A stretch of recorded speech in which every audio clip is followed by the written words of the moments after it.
Hi, my name is Kissi Blackwell, MD. My practice name is Clarity Direct Care. I am in Wichita Falls, Texas, and I have been in DPC practice for the last almost 4 years. So let's do these questions, which I'm excited to answer. So the first question is, what is the hardest thing you had to do as a DPC doctor? I think two things here I'd like to say. The first is about DPC business in and of itself, because that is always one of the things that DPC doctors are most scared of. One of the hardest things I had to deal with was that I've had to move my practice twice.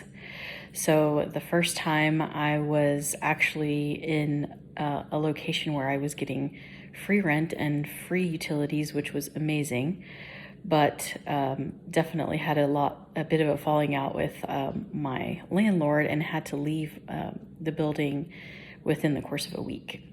And so that was a very difficult time for us.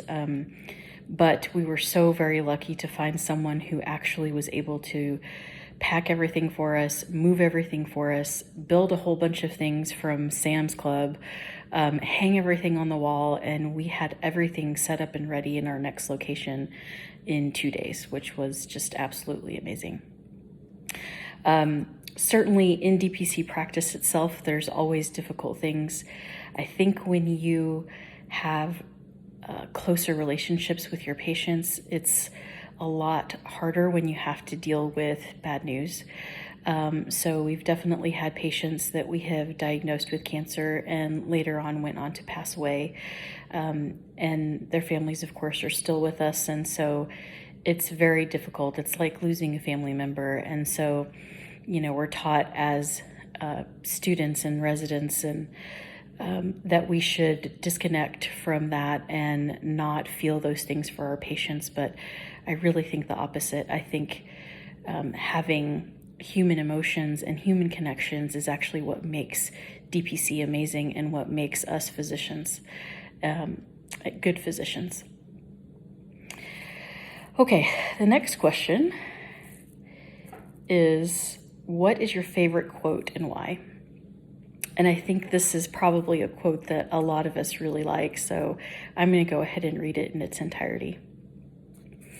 It is, of course, by Steve Jobs. Here's to the crazy ones, the misfits, the rebels, the troublemakers, the round pegs in the square holes, the ones who see things differently. They're not fond of rules, and they have no respect for the status quo. You can quote them, disagree with them, glorify or vilify them. About the only thing you can't do is ignore them. Because they change things.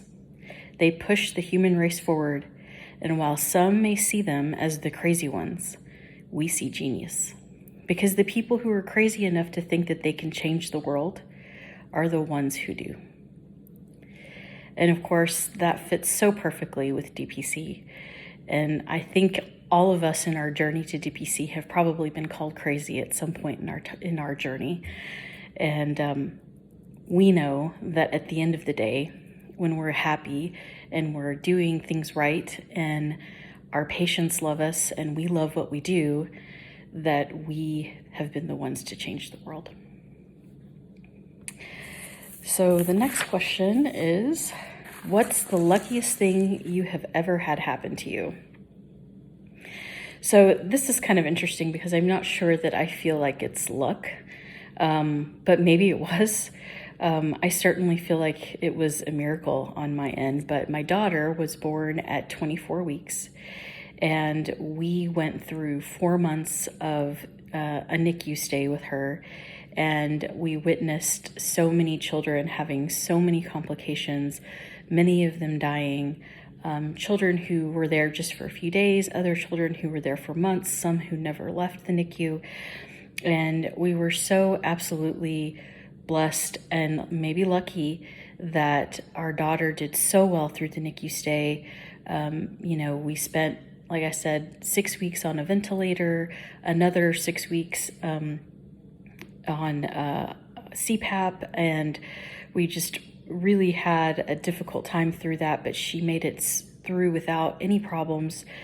She has no medical problems at the end of the day, and is now a thriving 10-year-old who is going on 16. So we feel very lucky to have had a daughter who had a really difficult start in life, but who has just made our lives so much happier, and we're so lucky that she made it through, and has just made it through life with shining colors. Thank you so much for listening, and I hope you enjoyed this.